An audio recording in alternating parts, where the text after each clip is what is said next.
We have chapter 2, number 3. You are going to be solving.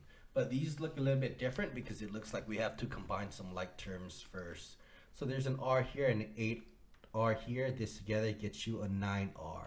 Bring everything else down. So plus 11 is equal to 29. Now it looks like a two-step problem.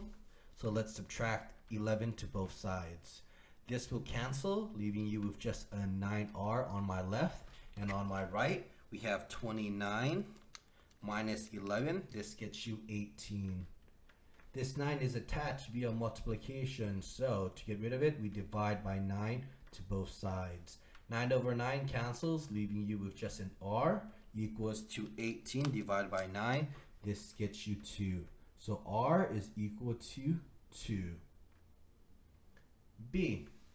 We have this negative 3 in front. Let's distribute it in. This gets you negative 6k. Distribute this in. This gets you a positive 3. Bring down through 3k here, making sure it equals to 27.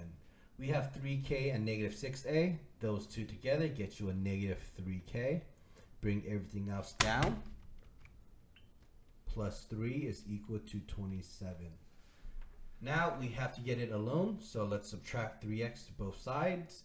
This cancels, the 3 and the minus 3 cancels, leaving you with just a negative 3k on the left is equal to positive 24. Now we want to divide by negative 3 to both sides.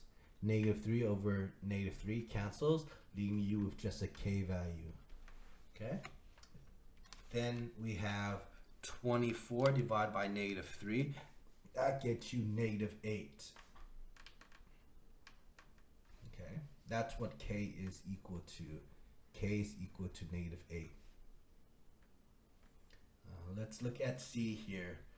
A lot of people want to distribute this, but I'm trying to get rid of it. How do you get rid of a divide by 3? So we're going to multiply by 3. Multiply by 3.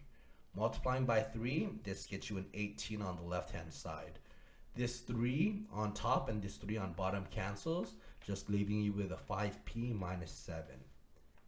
Now we can add 7 to both sides. This will cancel, leaving you with just a 5p equal 18 plus 7. This gets you 25. Now you want to divide by 5 to both sides, leaving you here with just a p is equal to 5. This does cancel, making you get a 1. Right, and that is it. I think there are only 3 problems here for us to solve.